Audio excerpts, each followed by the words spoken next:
NEKO has nothing to do with this. He is completely innocent. I've never. It's at NEKO White _93 on Instagram. All right, excellent.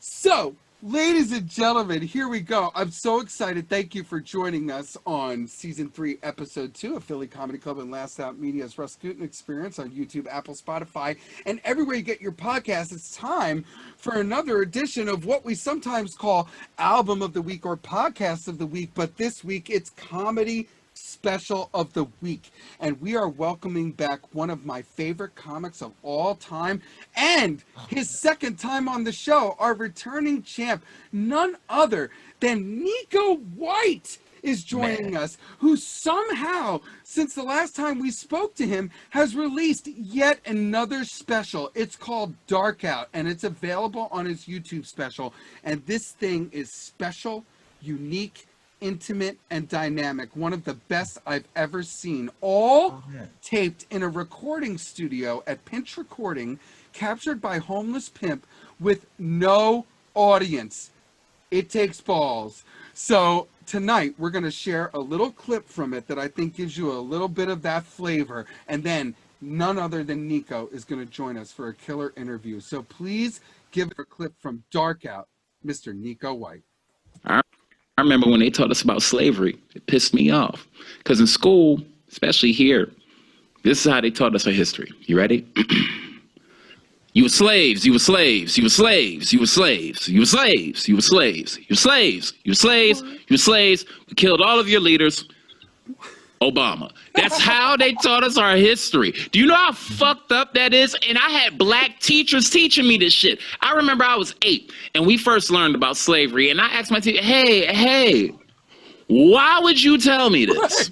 10 minutes ago, I thought I could save my granddad from the dead if I collected all 7 Dragon Balls. Now you're telling me that these people used to own us because our skin is different? That makes no sense. Oh, I hate that shit. They made up all these ridiculous accusations for us, and then we never get to make any back. That's what pisses me off. I just want it to be fair. I want it to be fair.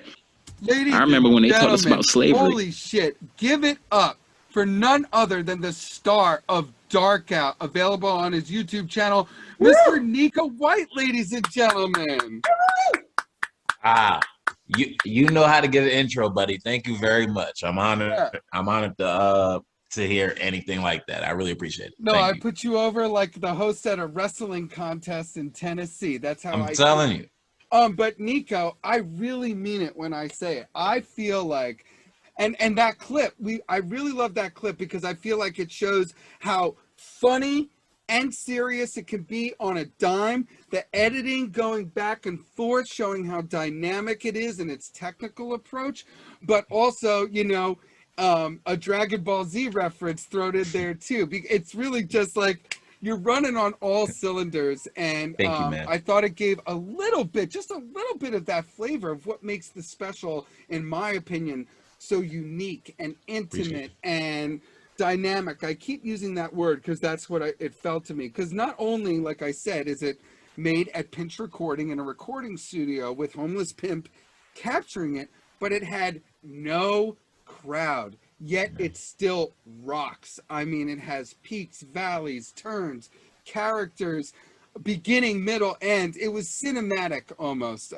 is a word I would use for it. So I guess my first question is, what gave you the guts to record a comedy special with no crowd? So the thing about that was, so after I put out Marcellus, right? When I put out the album, everything started happening. You know what I'm saying? Right. And it was a lot. You feel me? It was like every day, because I don't have cable in here or nothing like that. I got my Netflix and all that type shit. Right. But it's like, I'm not going to pay you X amount when I can save the money. You know what I mean?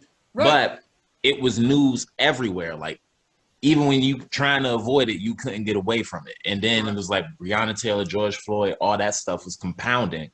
And then, like, I had friends sending me like challenges and shit, like go online and say this to help this cause and blah, blah, blah. So I'm watching it and everything's starting again to feel like overload. So I'm like, I need something to do.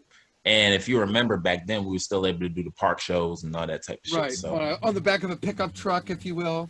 right. So I was able to go out and at least test some material and tighten some. Okay. So after a while, I was like, well, I want to do something, because everybody that I would see on my timeline, and I'm not talking about comics, I'm talking about just like regular people I went to school with. Civilians, as we call them. Yeah. They, like, everybody's feed was just so sad. You know what I mean? Right. It was just so sad. And I wanted to be able to put something out that would be able to, you know, be funny, but also like be about what's happening. You know what I mean? Yeah. And it was, you know, it might shock you who inspired the idea. So I remember somebody told me to check out this Lil Wayne documentary, and they had told me to check it out to be like, yo, Lil Wayne is crazy or whatever, right? So when I look it up, whatever, I didn't know that the way that he did his music was he would go into a recording studio, just get in front of a microphone, listen to the beat, and then just go. Oh, right? that's it. Okay. So I saw him do that, and I was like, why can't I try that? Right. You know what I'm saying? Why can't I try that? So then when I reached out to a comic at first, and I was like, yo, I had this idea, blah, blah, blah. He was like, well, I don't get it. I was like, oh, okay, cool. So after a while, I was like, it's probably good that you didn't get it. I reached out to Mike Lavin, the Homeless Pimp, and I told him the idea. He got it right away. I mean, And when incredible. I mean, he's like a genius. Like the way he captures our whole world. He was the perfect person to call, it seems to me. 100%, man. 100%. When I told him the idea and I told him about the camera angles and how we were thinking about doing them, he was with it. And when we asked Scott and Emilio if we could use the Pinch Recording Studios, they were down, and they set up this really nice microphone. The mic costs more than anything I've ever seen. You know what I'm saying? Nah, like legit, that mic costs more than anything I own, bro. Oh, okay, because I had a question about that microphone. I heard something about that microphone, so. Got you. I'll confirm or deny. Yeah. So, so leading up to it, I was actually really fucking nervous because I didn't know I couldn't get an order down. I could not get an order down for anything. I knew I wanted to close on stuff about my grandma, but I could not get an order down for the shit to save my life, right? And all the shows that I had set up that were going to be long sets that got canceled because things started to re-lock down again. Right. So when we get there and it's time to shoot, I was supposed to be there at 4 o'clock. I got there at 4. Mike got there right at like 4:15. And the other guy that was supposed to do the camera, he got there maybe 45, 50 minutes late, right? So he comes in, we all talk real quick. And the first couple of times that I shot it, I didn't have the microphone that you see in the special. That wasn't even there. Oh. I did stand up like regular. You know what I'm saying? With a regular microphone, going back and forth, no blackout curtain or whatever. So I told Mike, I said, okay, man, for the first one, light me at 45, because I don't know how much time I'm going to do, to be honest. Right. You know? So when I finished the last joke, I was like, so how much time do we have? He told me we were close to like 50-something minutes. So I was like, okay, you're fucking with me. All right. We do it the second time, and we shot, I want to say, an hour. Okay. And then after that, they finally set up the Frank Sinatra kind of mic and the blackout curtain. Ah. And the original idea was it was going to cut between me doing stand up the regular way, and then when I got to like the more serious stuff, it would cut to the the Frank Sinatra, okay. Right? I could see that working too. Right? But when he set up that mic and I just went, and this one was completely different than the other two. And we went for about, I don't want to lie, we went for about an hour 20 something. Wow. And when we were done, I liked that one so much, I didn't even look at the other two. Like, till right now, I still haven't even seen the other two. Yeah, don't. If you feel that way, then go with that. But having said all that, the project itself is something that I'm really, really proud of. You know what I mean? As far as the Wow. courage, I've always kind of worked material out like that. Wow. I was doing Pudge Fernandez's Instagram live recently, right? And he reminded me of something that I kind of forgot. So back when I had started, Laugh Lounge was a spot that I would go to, right? Yeah, okay. And love it. they had a show there on Mondays. Donnell Rollins had a show there on Mondays. Yep. And sometimes his show wouldn't happen, right? Every now and again, he'd be on the road. He wouldn't be there. So the crowd wouldn't show up like they usually would. So for me, I'm fresh out of high school. You know what I mean? I'm 14, 15. This don't really affect me that nobody's here. Nobody's here. I write my jokes down. I want to see how they sound. I'm going to go downstairs. I'm going to get on the mic while they would drink, you know, everybody that was grown, they upstairs, they drink or whatever. I'd be downstairs just practicing what I wrote. So then as that changed, it became, okay, I need a long set for something. I would take all my material that I would do like just in the clubs, my 10 minutes, and I would add them on to each other. So this 10 minutes plus that 10 minutes, that's 20, so on and so forth, right? Right. And in the house, I would just set up a voice recorder and go through it and see how long I would go, take like a pause to see, you know, that's the laugh, whatever, but take the pause and whatnot, see how much time I had. Because Donnell Rollins has said something to me a long time ago. He was like, how much time you got? And I said, well, 30 minutes. He was like, nah, I mean, how much time you got naked? You know, I'm from Harlem, so my knee-jerk reaction is like, what? Pause. Whoa. Right? But I'm like, nah, he don't seem like he playing right now. So I'm like, what do you mean? He's like, how much time do you have when the audience isn't fucking with you? Like, you have to be on stage. Right. How much time do you have? Now, I've always been really long-winded anyway. You know what I'm saying? Even back then. You build the foundation, and then the payoff is always just incredible. So yeah, but that still don't mean that still don't make it short. You know what I'm saying? Yeah, I'm long-winded. I think you're just right. I think you're like the poet. I appreciate just you, right. Now that said, it was always a good way for me to figure out how much time I had. You know, so then for this, it didn't feel that awkward. You know what I mean? It didn't feel that awkward when we did it. Because you got to remember, I had Mike and I had the other guy. Mike's on this camera. You got the other guy on this camera. Right. My timing, I thought my timing was off. Like if y'all got to see the parts that we cut out, I was talking at double speed. I talk fast anyway, but I was talking fast. Okay. So yeah. So I was definitely a little bit more like hyped up, but people like it so far. So I mean, I'm just happy for that. Incredible. The fact that was, I mean, first of all, that's a long session to do of anything, of a song, even just doing a session musician, somebody doing a drum part. It takes time, it takes precision, and you were with obviously the right people to do that. But I can't believe that you did that on that third take. That is awesome, because it really is this great sort of performance. So and also yeah, I mean, even the way it's nice to know that they were in your ear too, because you can see that you were like tagging it, and you know, like honestly, I can't get over it. I'm gonna give some examples. Before we get them too much credit now, that was my idea. yeah, no. You get all the credit, Neko. Remember, you're the best the camera.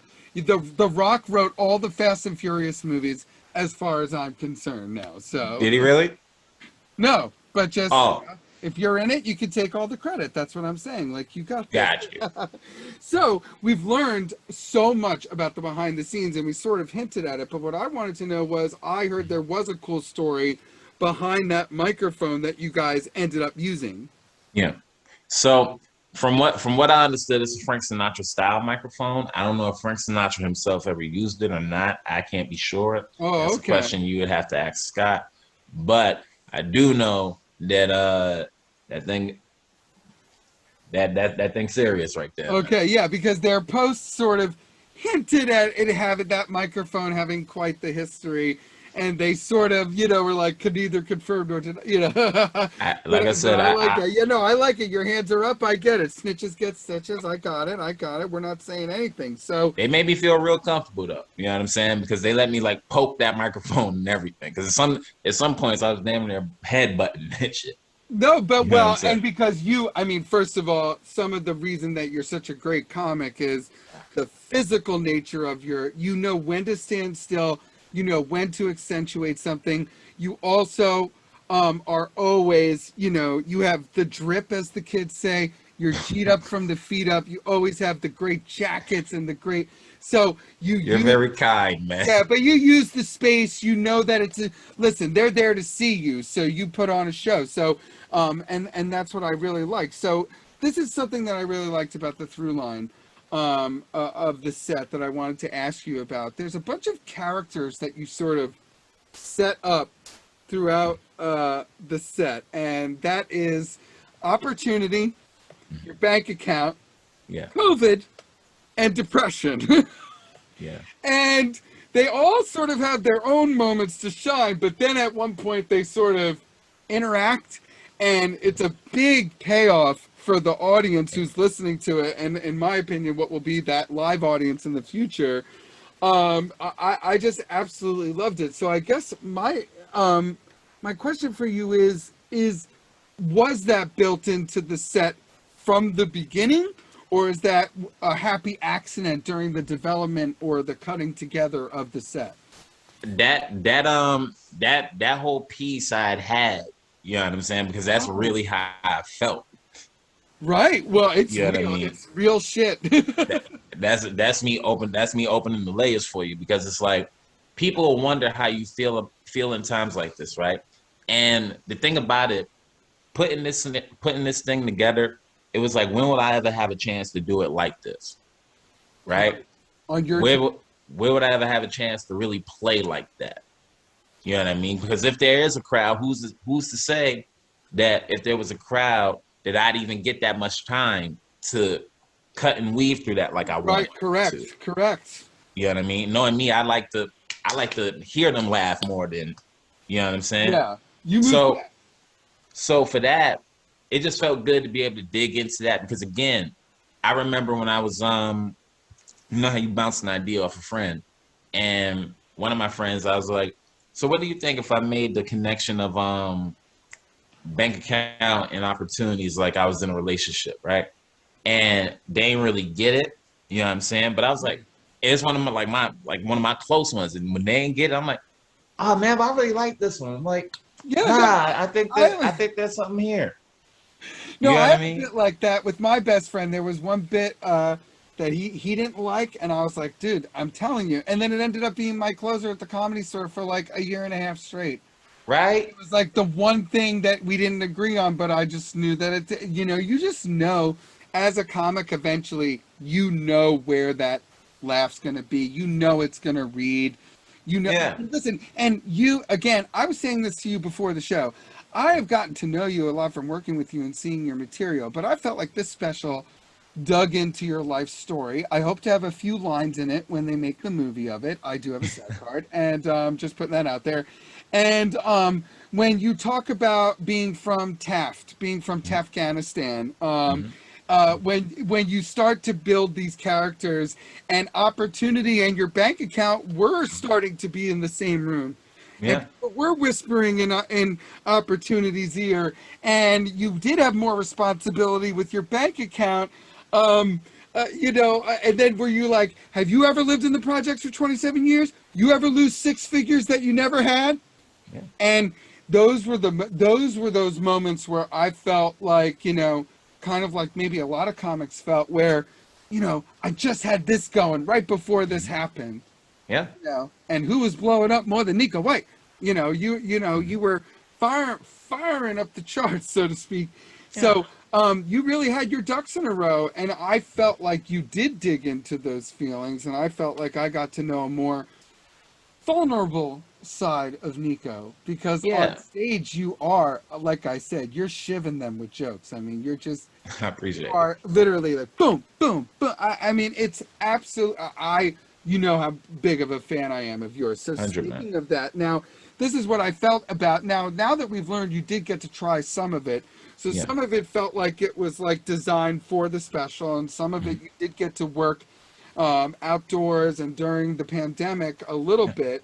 Yeah. But the material does feel very stage ready. Like even Yeah. at the point, the 25-minute mark where you sort of warned the audience it's about to get dark out, you know, like so to speak. And listen, I really loved, and I want to make sure I say as many examples as possible. Do you think, bro? I'm here with you. I How know where to you be. felt about the protest, how cops and firemen should switch jobs. That one, yo, I don't care. I don't care. That one I'm keeping. Oh That no, one I'm it's ready keeping. to go. That one I'm keeping. That 'Cause siren will one wake you up. Yeah, no one wants their I got shit. I got some more. I got some more that I want to add to that. So yo, I don't care who you are. You got to take that one with you. No, that one is. I got to be able to bring that one. It is a perfect bit. It's so perfectly constructed, and you can see it. You visualize it in a way that the audience can just see it as you're saying it. I loved Harriet Tubman versus Andrew Jackson on the 20. You don't want any parts of that. And this, I really mean this, because at a certain point during my young comedy career, I lived on 178th and Audubon in Dominican Harlem. And the part about how Dominican Americans feel towards and act towards African Americans, no puppy. Yeah. I think that will, especially in New York, is going to shake the fucking grounds. Thank you. Especially, and you got to milk the no puppy. Now I ain't gonna lie. Now that bit right there, that bit is old. That's one of my ones. Oh, okay, good. But that's all right. You're allowed to have as many in the chamber as you want. They could be bullets you just got at the Walmart, or they could be one you've been saving for your ex's new beau. I don't give a fuck. So what I wanted to say is this is my question for you, especially about that Dominican African American material that I definitely loved and identify with just from my personal experience. But is there certain material that you only do in certain rooms at certain venues? No.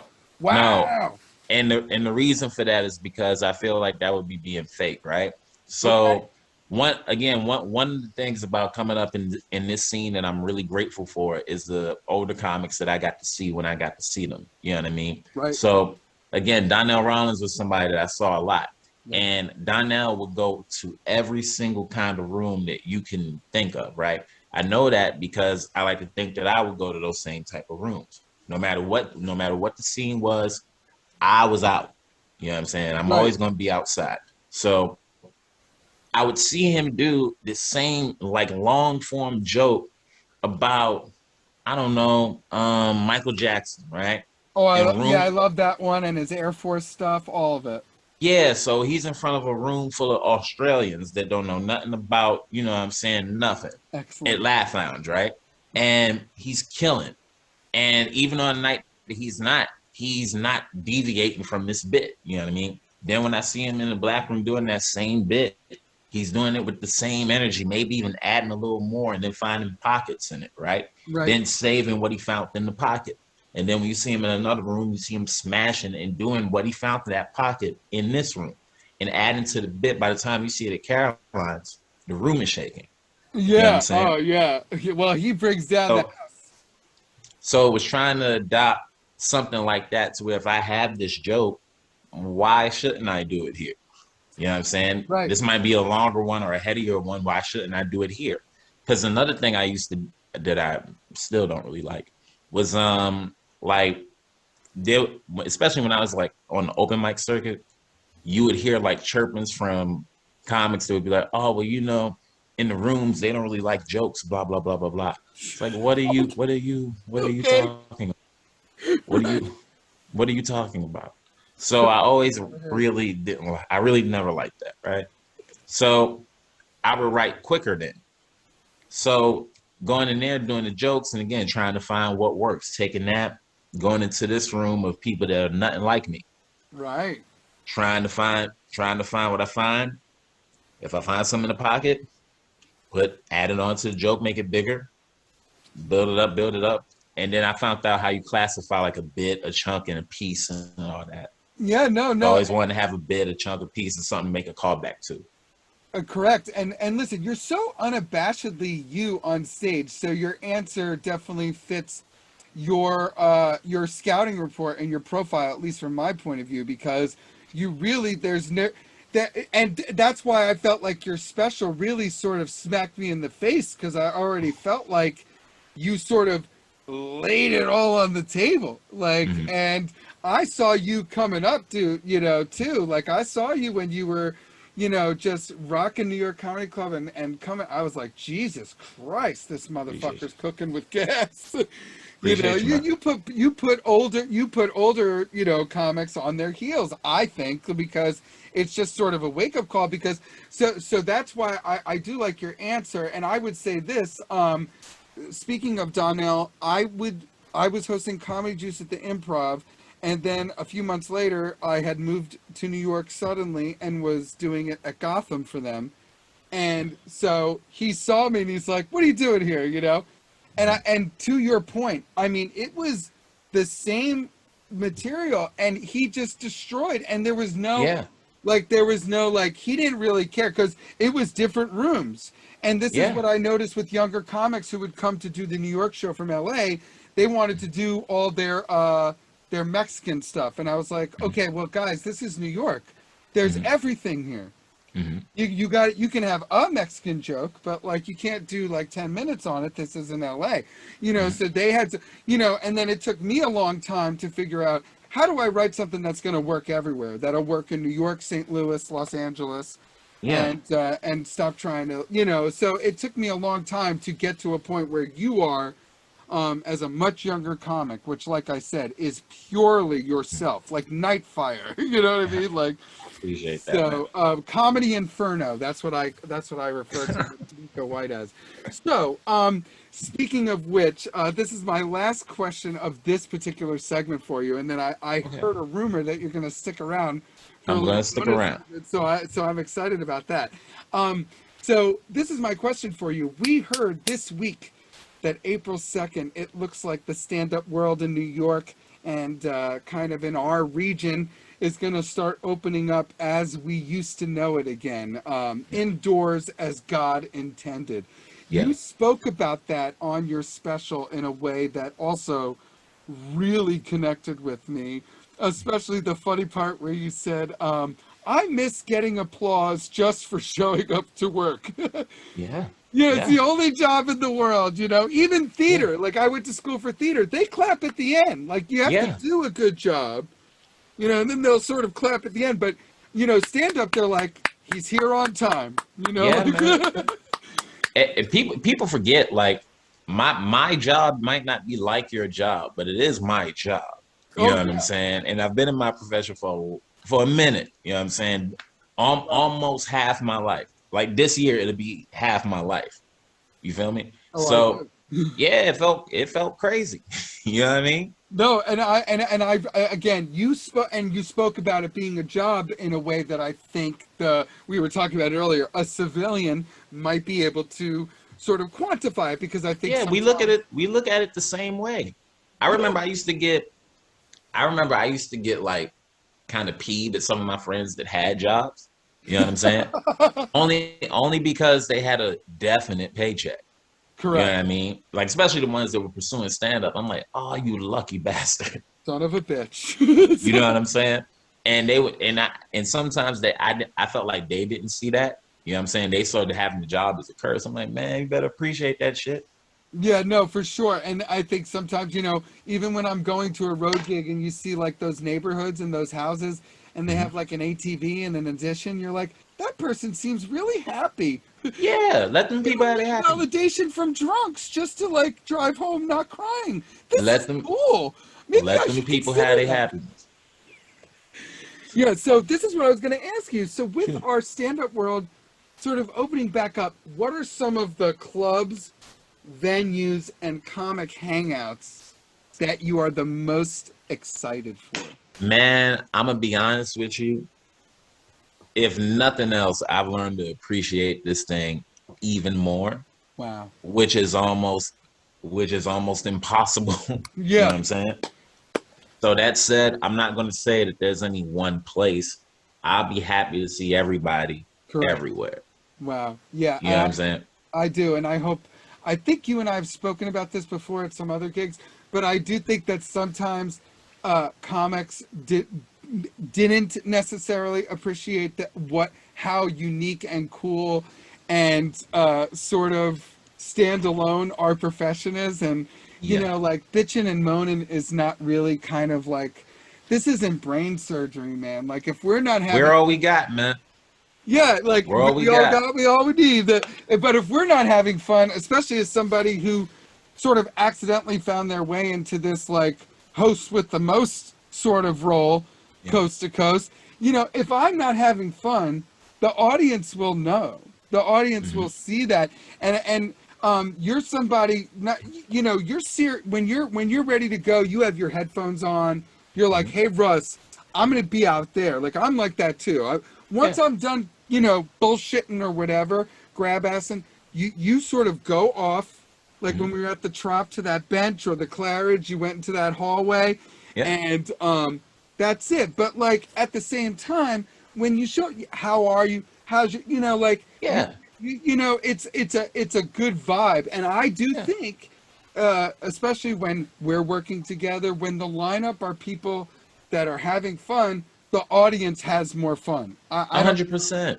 100%. I never understood, and I never understood being mean to the people you work with. Even if, like, there's sometimes where you might hit a lineup and you might go, "Oh, I can't stand so and so." Now, I'm grateful to be able to say I don't have too many of those, right? Yeah. But if you do, let it go. Let it go on stage. At least for tonight. At least for tonight.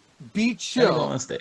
Because we're all gotta have fun and things like that. So I do appreciate like sort of talking to you about that, because I just Yeah, feel man. that way. I just feel like, let's all have fun. We're all in this together. And again, I'm like a musical theater nerd. So at the Comedy Yeah. Store at first, when I would come into the belly room, green room, I'd be like, all right, we're gonna have a great show. Love that Yeah. joke, buddy. Love that shirt. And they're like, Yeah. what does this fucking guy want? And I'm like, what's his angle? But I'm just like jazz hands, Yeah. I'm the Muppet Show. If the Muppet Show opening number could be a person, that's me. Oh, that's Russ Gutin. Yeah, And no it's like, how question. can you not be excited to be talking about your junk for money? I just don't get it. Like, However you can get yours, right? yeah. But there's one thing I wanted to add on, and that's this. As far as the hang, anywhere where you get like my groups, you know what I'm saying? Like the people I enjoy seeing, and Correct. even the people who I might enjoy seeing that I haven't met yet, right? Whoever those are. Those diner hangs after a show, you can't beat those. Absolutely. Can't There's beat those. no better tasting bacon and eggs than Those 3 o'clock in the morning. the comic goat argument, you Oh can't yeah. beat that. You can't Oh beat yeah. that. Oh yeah, because it gets heated. It You gets can't heated. you can't beat that. Personal. The friend versus battle, you can't beat that. And that's where roast battle, I remember when Rel and Moses roast battles sort of grew out of that sort of element in the parking lot after the shows. And so they sort of spun it, and you ended up being a host of it, obviously in New York. I mean, but I remember watching it sort of like grow from basically that diner hang, that parking lot Yeah. argument. Like they're bumming cigarettes off each other, but also insulting each other's mothers Yeah. and their material and their career worth. And it was brilliant. It was just so Yeah. fun. I mean, I never got involved, Nico, because like I said, I would be able to dish it out, but I would never be able to take it. But Aw. it became an amazing thing. But I could take it at a diner, just Yeah, not on yeah. stage. I like to be in control on stage. Oh, fam, I'm talking about off stage though. Like with Oh yeah. Off stage, I love it. Off stage, I just can't believe that they turned that into something. So I'm glad you brought that up, because the diner hang is essentially the best. wherever you can find comics around, yo. Wherever you can find comics around being themselves, like having those talks, beautiful. Absolutely. So, ladies and gentlemen, if you are smart and savvy and love comedy itself, you are going to go to Nico's YouTube channel and watch dark out. It is absolutely one of my favorite and I think the most stunning pieces of comedy artwork that I have been privileged to watch. And Thank you, I man. Jesus. salute them for being brave enough to make something so incredibly unique and different. And That shit we went brave. thank NEKO for joining us, ladies and gentlemen. Give it up Brother, for thank you for NEKO having me. Appreciate for you. joining us on season 3, episode 2, on Comedy Special of the Week on Philly Comedy Club and Last Out Media's RUS GUTIN Experience on YouTube, Apple, Spotify, and everywhere you get your podcast. Watch NEKO's special. Go Birds. Give it up for NEKO, ladies and gentlemen. Go Birds. Okay, ladies and gentlemen, first of all, I just want to say